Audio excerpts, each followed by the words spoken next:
అందరికీ నమస్తే. Welcome to Sakshi education. This is Ram. So, central government సంబంధించినటువంటి స్టాఫ్ సెలక్షన్ కమిషన్ నుంచి సీజీఎల్ 2026కు సంబంధించినటువంటి దాదాపు 12,000 పైచిలుకు ఖాళీలకు సంబంధించినటువంటి ఒక నోటిఫికేషన్ అయితే రిలీజ్ అయింది. సో, ప్రతి ఏడాది మనకు రిలీజ్ అయినట్లుగానే ఈ ఏడాది వచ్చినటువంటి ఈ నోటిఫికేషన్ ఏదైతే ఉందో మనం ఎక్స్‌పెక్ట్ చేసినటువంటి వేకెన్సీస్ దాదాపు 12,000 పైచిలుకు వేకెన్సీస్ ఏవైతే ఉన్నాయో అవి మనకు ఈ నోటిఫికేషన్‌లో మెన్షన్ చేయడం జరిగింది. చిన్న డౌట్ మేడం. చాలామంది స్టేట్ ఎగ్జామ్స్‌కి ప్రిపేర్ అయ్యేటువంటి స్టూడెంట్స్ కావచ్చు, యూపీఎస్సీకి ప్రిపేర్ అయ్యేటువంటి స్టూడెంట్స్ కావచ్చు. సో, కరెంట్ అఫైర్స్ సంబంధించిన సబ్జెక్ట్ వచ్చేసరికి సో, మనకు మార్కెట్‌లో నెంబర్ ఆఫ్ మ్యాగజైన్స్ అందుబాటులో ఉన్నటువంటి పరిస్థితి. సో, ఏ మ్యాగజైన్ చదవాలి? న్యూస్ పేపర్లు కూడా మనకు చాలా పేపర్లు ఉన్నాయి. సో, ఏ న్యూస్ పేపర్ చదవాలి? సో, కరెంట్ అఫైర్స్ విషయంలో స్టూడెంట్స్ నేషనల్, ఇంటర్నేషనల్ ఈ సమ్మిట్స్ అవన్నీ ఉంటాయి కదా! సో, వేటిపైన ఎక్కువ ఫోకస్ చేయాలి? అసలు ఎలా మనం దాన్ని ఫాలో అప్ చేసుకుంటే ఎక్కువ స్కోర్ చేయడానికి అవకాశం ఉంటుంది? ఒక్కసారి. ఇది మిలియన్ డాలర్ క్వెషన్ సార్ చాలా మంది పిల్లలకి. కరెంట్ అఫైర్స్ ఎట్లా అప్రోచ్ అవ్వాలి? జనరల్ స్టడీస్ ఎలాగైతే ఓషన్ లాగా ఉంటుందో, కరెంట్ అఫైర్స్ కూడా సేమ్. ఒక ఓషన్ లాగా ఉంటుంది సార్. మనం ఎంత చదువుకుంటూ వెళ్ళినా కూడా ఎంతో కొంత మిగిలిపోయేటువంటి పరిస్థితి. అందుకోసం దీనికి ఏం చేయాలి అనంటే, ఏదైనా ఒక news paper, be it English paper కావచ్చు, తెలుగు పేపర్ కావచ్చు. హిందూనే చదవాలా మేడం? మేము టైమ్స్ ఆఫ్ ఇండియా, వేరే ఇండియన్ ఎక్స్‌ప్రెస్ ఇలాంటివి ఫాలో అవుతామనంటే నో ప్రాబ్లమ్, ఫాలో అవ్వచ్చు. తెలుగు పేపర్ మాకు తెలుగు అలవాటు మేడం, మేము తెలుగు పేపర్ చదువుతామనంటే take any paper, Andhra Jyothy, Eenadu, Sakshi, be it any paper, ఏదైనా ఒక పేపర్ తీసుకోండి. ఒక్కటే ఫాలో అవ్వాలి. ఇవాళ సాక్షి చదువుతాను, రేపు ఈనాడు చదువుతా, ఎల్లుండి ఆంధ్రప్రభ చదువుతాను అనంటే నో. ఎందుకు అనంటే దాంట్లో మళ్ళా న్యూస్ కానివ్వండి, ఆ కాలమ్స్ కానివ్వండి, అవి మనం ఒకదానికి హ్యాబిచ్యుయేట్ అయిపోయినప్పుడు షిఫ్ట్ అవుతా ఉంటే అది ఎవాపరేట్ అయిపోయే పరిస్థితి ఉంటది. కాబట్టి మనము ఒకే ఒక్క న్యూస్ పేపర్ ఫాలో అవ్వాలి. ఏదైనా ఒక మ్యాగజైన్, బీట్ మార్కెట్‌లో ఏదైనా ఒక ఇన్‌స్టిట్యూట్ మ్యాగజైన్ తీసుకోండి, ఇన్‌స్టిట్యూట్ స్టడీ మెటీరియల్ తీసుకోండి. లేదు అనంటే వేరే యూపీఎస్సీ మ్యాగజైన్స్ కూడా మనకు అందుబాటులో ఉంటాయి. ఏదైనా ఒక మ్యాగజైన్, ఒక న్యూస్ పేపర్, దానితో పాటు 2 యూట్యూబ్ సోర్సెస్. ఒక యూట్యూబ్ సోర్స్ అయితే మనకి సరిపోదు. 2 యూట్యూబ్ సోర్సెస్, ఇట్లా ఈ 4 గనుక మీరు ఫాలో అయ్యి నోట్స్ మేకింగ్ గనుక మీరు చేసుకున్నట్లయితే బెనిఫిషియల్ ఉంటుంది. జస్ట్ ఏదో న్యూస్ పేపర్ చదివాము, పొద్దున్నే లేచి ఆ రప మొత్తం 1 నుంచి ఏ టు జెడ్ మనం న్యూస్ పేపర్ కవర్ చేయకూడదండి. ఎప్పుడైనా మన examination point of view state level ఉందనుకోండి. ఓకే. ఈ స్టేట్ నుంచి స్టేట్ లెవెల్ క్వెషన్స్ అడగొచ్చు. National, international summits, conferences, persons in news అని ఉంటాయి. ఇంపార్టెంట్ డేస్ ఏమన్నా ఉంటే అలా టోటల్‌గా 12 పార్ట్స్‌గా డివైడ్ చేశారు. అంతవరకు చదువుకుంటే సరిపోతుంది. ఇంక మిగతా పొలిటికల్ న్యూస్, ఇంకా వేరే వేరే న్యూస్ అన్నీ కూడా చదవాల్సిన అవసరం లేదు. ఎగ్జామినేషన్ పాయింట్ ఆఫ్ వ్యూ మనకి ఏది యూజ్ అవుతుందో దాన్ని 12 పార్ట్స్‌గా డివైడ్ చేశారు. అంతవరకు చదువుకుంటే బెనిఫిషియల్. నోట్స్ మేకింగ్ అయితే చాలా చాలా చాలా యూజ్ అవుతుందండి. ఎందుకనంటే వన్ సైడ్ మీరు రైట్ సైడ్ నోట్స్ రాసుకొని, లెఫ్ట్ సైడ్ ఎంప్టీ పేజెస్ వదిలిపెట్టుకొని నోట్స్ రాసుకుంటూ ఉన్నారనుకోండి. రోజు ఒక సబ్జెక్ట్, ఏదైనా ఒక కరెంట్ అఫైర్ వచ్చింది. ఆ కరెంట్ అఫైర్ గురించి రైట్ సైడ్ మీరు నోట్స్ రాసుకున్నారు. దాని గురించినటువంటి అప్డేట్ ఒక వారం తర్వాత వచ్చిందనుకోండి. అప్పుడు ఈ లెఫ్ట్ సైడ్ మీరు ఏదైతే ఖాళీ ఉంచుకున్నారో అక్కడ మీరు రాసుకుంటే అప్డేట్ అయిపోతుంది ఆటోమేటిక్‌గా. ఫర్ ఎగ్జాంపుల్ ఏదైనా డే వచ్చింది. World tuberculosis day. Okay. So and so day అని చెప్పేసి, థీమ్ అని చెప్పేసి రాసుకుంటాం. దాని గురించి ఏదైనా పోర్టల్ లాంచ్ చేసింది గవర్నమెంట్ ఆఫ్ ఇండియా అనన్నప్పుడు మీరు ఈ left side Nikshay portal so and so date వచ్చింది అని రాసుకుంటే అన్నీ ఒక దగ్గర ఉంటాయి. మీరు రివైజ్ చేసుకోవాలి అన్నప్పుడు ఈ నోట్స్ అన్నది చాలా హెల్ప్‌ఫుల్‌గా ఉంటుంది. ఎవరైతే వాళ్ళ దస్తూరి అంటే వాళ్ళ హ్యాండ్ రైటింగ్‌లో రాసుకున్న నోట్స్ ఉంటుందో, ఆ నోట్స్‌లో చదువుకున్నప్పుడు ఈజీగా మనకి బ్రెయిన్‌లో అలా ఫీడ్ అయిపోతాయి. మనకి ఎగ్జామ్‌లో కూడా చూసినప్పుడు ఓకే. ఈ క్వెషన్ మనం రాసుకున్నాం గదా! ఇది చదివాం గదా! అని గుర్తొస్తుంది. కాబట్టి నోట్స్ మేకింగ్ ఈజ్ మస్ట్. మీరు ఏ సోర్స్ అయినా తీసుకోండి. నోట్స్ మేకింగ్ మీకు నచ్చినట్లు, మీకు అనుగుణంగా నోట్స్ మేకింగ్ చేస్తే that would be beneficial. So, tier 2లో మనకు కంప్యూటర్ నాలెడ్జ్ సంబంధించిన ఒక అంటే క్వాలిఫైయింగ్ పేపర్ కూడా ఉంటుందని చెప్పి ఒక సెక్షన్ ఉంటుందని చెప్పారు. సో, అది ఎలా ఉంటుంది? ఎలాంటి క్వెషన్స్ వస్తాయి? ఒక్కసారి చెప్పేటువంటి ప్రయత్నం చేయండి. కంప్యూటర్ అవేర్‌నెస్ జనరల్‌గా మనం ఏదైనా ఒక బుక్ చదివితే, ఈ బుక్ ఫాలో అయితే అయిపోతది అని చెప్పేసి చాలా సోర్సెస్ ఉంటాయి sir. But that's not the final. అదేంటి మేడం కంప్యూటర్ అవేర్‌నెస్ అనంటే మనకి 10థ్ లెవెల్ వరకు ఉండదు కదా! అని చాలామంది స్టూడెంట్స్‌కి ఒక డౌట్ ఉంటుంది. కానీ మనం చదువుకునే టైం నుంచే కంప్యూటర్ అవేర్‌నెస్ అనేది some eighth standard, upper upper secondary, higher secondary standard నుంచి 8థ్, 9థ్, 10థ్ లెవెల్‌లో మనకి బేసిక్స్ ఆఫ్ కంప్యూటర్ నేర్పిస్తారు, చెప్తారు, చూపిస్తారు, చదివిస్తారు కూడా. ఈ మూడిటితో పాటు మనం ఇప్పుడు application based application based practice అన్నది ఖచ్చితంగా ఉండాలి కంప్యూటర్ అవేర్నెస్లో. ఏదో జస్ట్ డిఓఎస్ అని అంటే డెస్క్ ఆపరేటింగ్ సిస్టమ్ ఇట్లా సింపుల్గా డిఓఎస్ అని చదువుకుంటే, లేదంటే సిడి అంటే కమాండ్ ప్రాంప్ట్ అట్లా చదువుకొని వదిలేస్తే యూజ్ ఉండదు. దానికి ఇన్ డెప్త్ వెళ్ళి ఈ అప్లికేషన్ వల్ల, దీన్ని రన్ చేయటం వల్ల ఏంటి యూజ్. ఇప్పుడు కొన్ని కీబోర్డ్ షార్ట్ కట్స్ ఉంటాయండి. కంట్రోల్ ఎస్ అని అంటే మనం ఈజీగా గుర్తుపెట్టుకుంటాం. కట్ కాపీ పేస్ట్ అంటే కూడా మనం గుర్తుపెట్టుకోగలుగుతాం. అలా కాకుండా బియాండ్ వెళ్ళి అడుగుతాడు. ఈ క్వెషన్ అడగడులే అని ఎక్స్‌పెక్ట్ ఏదైతే మనం వదిలేస్తామో అలాంటివి అడుగుతా ఉంటారు. దానికి బెస్ట్ ఎగ్జాంపుల్ రీసెంట్‌గా యూపీఎస్సీ పేపర్ మీరు చూడొచ్చు. ఎక్స్‌పెక్ట్ ది అన్‌ఎక్స్‌పెక్టెడ్ లాగుంది పేపర్. అండ్ అలాగే ఎస్ఎస్‌సిలో కూడా ఒకవేళ జస్ట్ ఇన్ కేస్ ఆ ప్యాటర్న్ ఇంప్లై అవుతే మాత్రం ఇబ్బంది పడాల్సుంటుంది. అందుకే అలాంటి ఇబ్బంది పడకుండా ఉండాలి అనంటే, మీరు చదువుకున్నటువంటి బేసిక్ సబ్జెక్ట్‌తో పాటు ప్రాక్టికల్ నాలెడ్జ్‌ని కూడా కంప్యూటర్ అవేర్‌నెస్‌లో కలిగి ఉంటే it would be beneficial.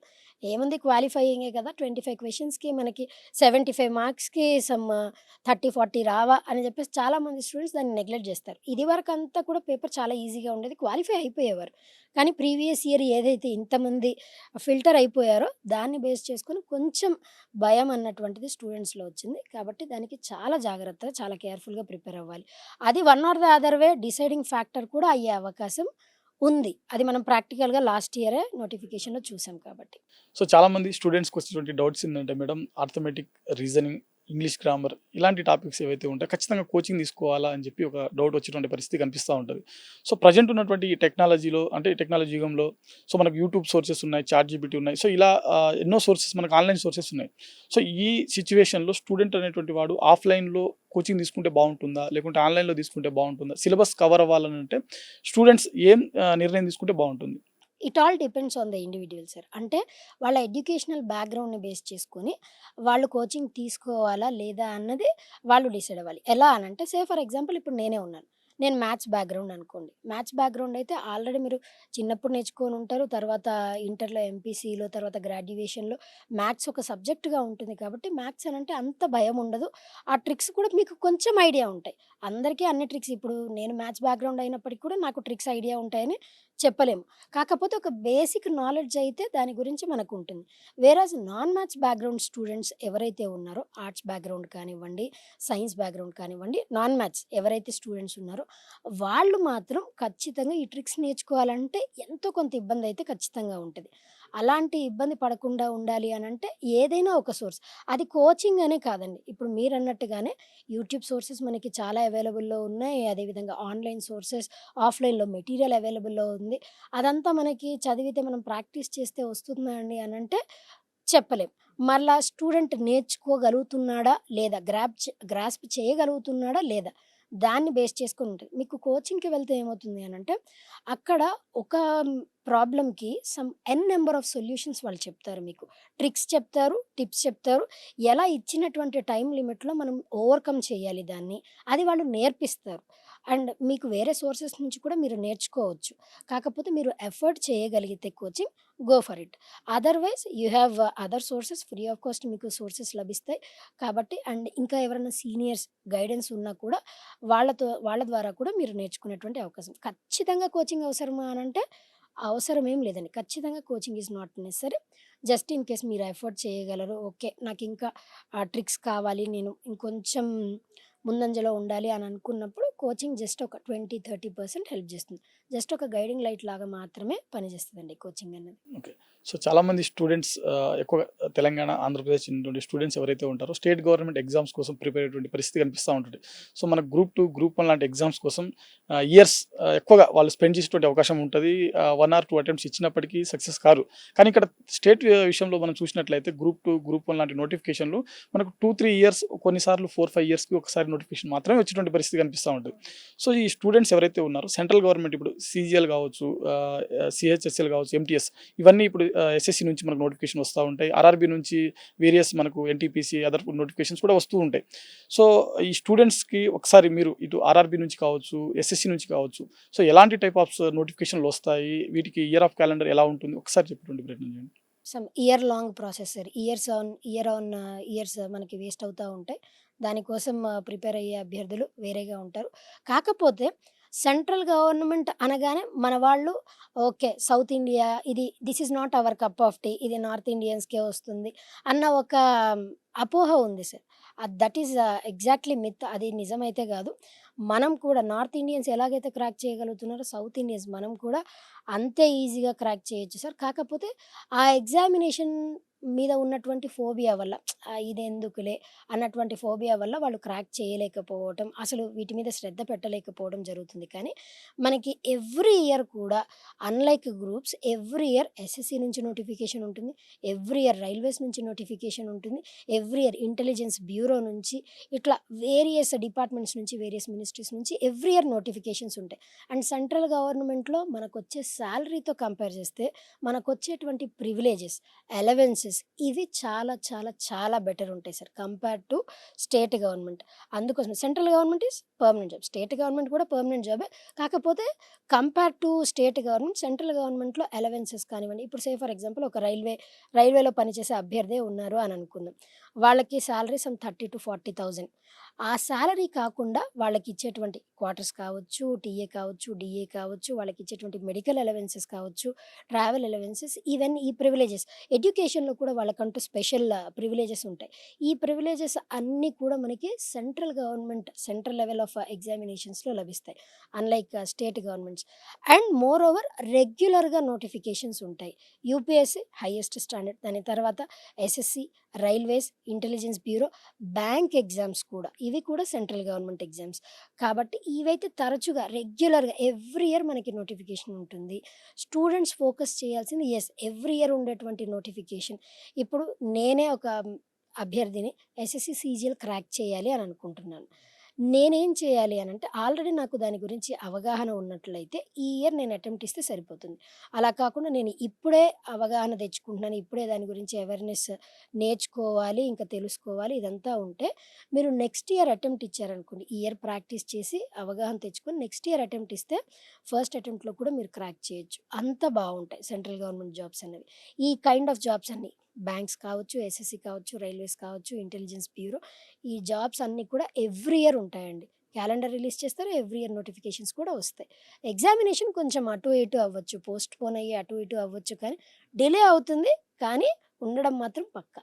SSC, RRB, అదేవిధంగా ఇంటెలిజెన్స్ బ్యూరో, దాంతోపాటు యూపీఎస్సి. సో, యూపీఎస్సిని పక్కకు పెడితే మిగిలిన ఈ 3 ఏదైతే ఉందో వీటితో పాటు మనకు బ్యాంకింగ్ ఎగ్జామ్స్.